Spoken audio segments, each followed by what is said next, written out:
வணக்கம் மக்களே, welcome to sound box. இன்னைக்கு என்ன அப்டேட்னா எல்சியூ.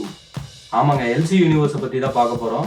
டொரண்டினோ எப்படி 10 படம் தான் எடுக்க போகிறேன் அப்படின்னு கான்ஃபிடென்ட்டாக வந்து சொல்லிட்டு படம் எடுக்க ஆரம்பிச்சாரோ, அதே மாதிரி நம்ம லோகேஷ் கனகராஜும் படம் எடுக்க ஆரம்பிச்சாரு. ஆனால் அவர் பேக் டு பேக் படம் எடுத்துகிட்டு போய்கிட்டே இருக்காரு. எனக்கு தெரிஞ்சு அவர் 10,000 படம் கூட எடுத்துருவார் போல இருக்கு. இப்போ கரண்ட்டாக லோகேஷ் கனகராஜ் தலைவரை வச்சு கூலி படம் எடுத்துகிட்டு இருக்காரு. அது ஃபைனல் ஸ்டெச் பயங்கரமாக போயிட்டு இருக்கு. அடுத்து அப்டேட் என்னன்னா கைதி 2 தாங்க. கார்த்தியை வச்சு கைதி 2 எடுக்க போறாரு. இந்த படத்துக்கு அனிருத் மியூசிக் இல்லையா, சாம் சிஎஸ் தான் மியூசிக்கா.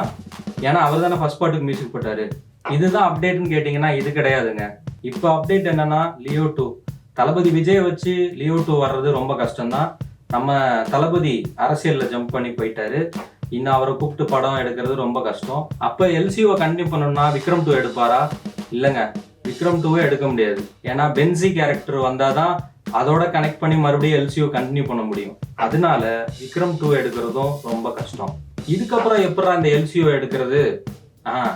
நம்ம ரோலெக்ஸ் கேரக்டர் மிச்சம் இருக்குல்ல, நம்ம 10 நிமிஷம் தேட்டரில் வந்தாலும் கேரக்டரில் பிச்சு உதறி இருப்பார் நம்ம சூர்யா. ஸோ அவரோட 27 வருஷ கதையை தான் நம்ம ரோலெக்ஸ் கதையாக கொண்டு போக போகிறாங்க. ஸோ இதுதான் அப்டேட்னு கேட்டிங்கன்னா இதுவும் கிடையாதுங்க. உங்களுக்கு என்னடா அப்டேட் சொல்லுவியா மாட்டியான்னு யோசிக்கலாம். ஆனால் இனிமேட்டு தாங்க தரமான அப்டேட் இருக்குது. ஏன்னா அவரோட ட்ரீம் ப்ராஜெக்டான இரும்பு கை மாயாவி அந்த ஃபேண்டசி படம் எடுக்கிறதா சொல்லிட்டு இருக்காரு.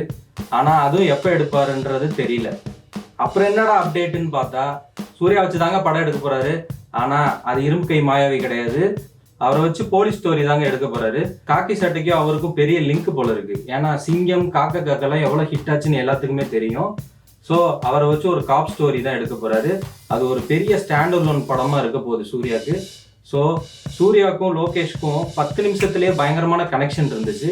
ஸோ 2.5 மணி நேரம் படம் பயங்கரமான கனெக்ஷன் கொடுக்கும். லோகேஷ்க்கும் சூர்யாவுக்கும் இதுதான் அடுத்த ப்ராஜெக்ட். இதுதாங்க நம்ம சேனலோட அப்டேட். இது மாதிரி நிறையா உங்களுக்கு அப்டேட் வந்து சேரணும்னா மறக்காம சவுண்ட் பாக்ஸை சப்ஸ்கிரைப் பண்ணுங்க, லைக் பண்ணுங்க, கமெண்ட் பண்ணுங்க, அந்த பெல் ஐக்கானை மறக்காம தட்டிட்டு போங்க.